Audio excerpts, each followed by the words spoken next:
ठिकाण नाशिक, तारीख होती 9 एप्रिल 2025. एका 78 वर्षीय सेवानिवृत्त शिक्षकाने पत्नीची गळा दाबून हत्या केली आणि त्यानंतर स्वतः गळफास लावून जीवन संपवलं. हृदय सुन्न करणारी गोष्ट म्हणजे आत्महत्येपूर्वी त्यांनी लिहिलेली सुसाईड नोट, जी पोलिसांना मिळाली आहे, ज्यामध्ये त्यांनी त्यांच्या निर्णयामागचं कारण थेट आणि ठराविक शब्दात मांडलं आहे. तीच या व्हिडिओमध्ये आपण बघणार आहोत, त्यामुळे व्हिडिओ शेवटपर्यंत बघा.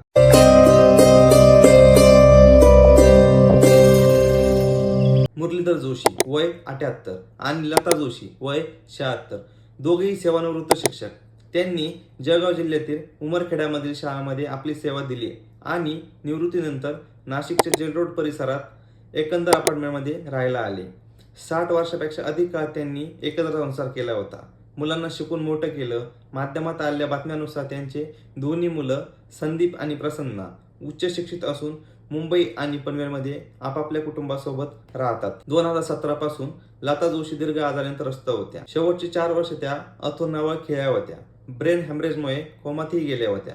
लाखो रुपये खर्च करूनही काही फरक पडत नव्हता. मुरलीधर जोशी यांच्या मनात सतत चिंता, पत्नीचे आजारपण आणि मुलांचे दूर असणे आणि सतत एकेकीपणा सतत घोंगत होता. 9 एप्रिलच्या दुपारी मुरलीधर जोशींनी घरकाम करणाऱ्या महिलेला सीमा राठोड यांना घरातील काही वस्तू आणायला पाठवलं. त्यावेळी त्यांनी 1000 रुपये दिले आणि संध्याकाळीच परत यायला सांगितलं. सायंकाळी 7 वाजता जेव्हा त्या घरी परत आल्या, दृश्य इतकं भयंकर होतं की त्यांची तत्काळ शुद्ध हरपली. जोशी दाम्पत्य मृत अवस्थेत आढळले. पोलिसांना कळवण्यात आलं. उपनगर पोलीस ठाण्याचे अधिकारी घटनास्थळी पोहोचले आणि तपास सुरू झाला. घटनास्थळी पोलिसांना एक सुसाईड नोटही सापडली.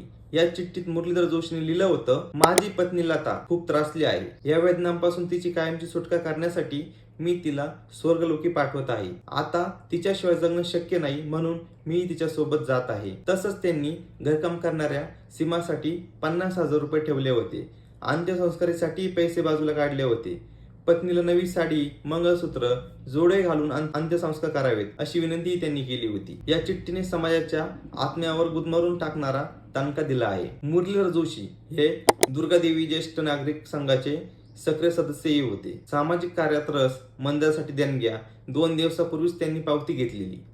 म्हणजे असा निर्णय घेणं यामागे फार खोल कुठेतरी दुःख दडलं होतं. पोलिसांनी प्रकरणाचा तपास सुरू केला. मुलांनी लाखो रुपये खर्च केले हे नातेवाईकांनी सांगितलं. पण तरी एक प्रश्न सलतोय, आई वडिलांच्या शेवटच्या काळात त्या दुःखाच्या क्षणामध्ये त्यांच्यासोबत कोणी नव्हतं, असं का? ज्यांना तर हाताच्या फोडाप्रमाणे जपलं, त्याच मुलांना म्हातारपणी आई वडिलांसाठी वेळ नव्हता. पैसा खर्च करणं एवढंच महत्वाचं असतं का फक्त, की जन्मदात्यापेक्षा मोठं काहीतरी उरतच नाही? हा व्हिडिओ फक्त एक घटना सांगत नाही, तो आपल्याला एक सवाल विचारतोय. आयुष्यात नक्की काय महत्वाचं आहे? तुमचं मत काय? खाली कमेंटमध्ये कळवायला अजिबात विसरू नका. अशाच माहितीपूर्ण व्हिडिओसाठी आपल्या YouTube चॅनल महाराष्ट्र लाईव्हला नक्की सबस्क्राईब करा व नवनवीन व्हिडिओसाठी आपल्या सोबत राहा. भेटूया नवीन व्हिडिओसह. तोपर्यंत जय महाराष्ट्र.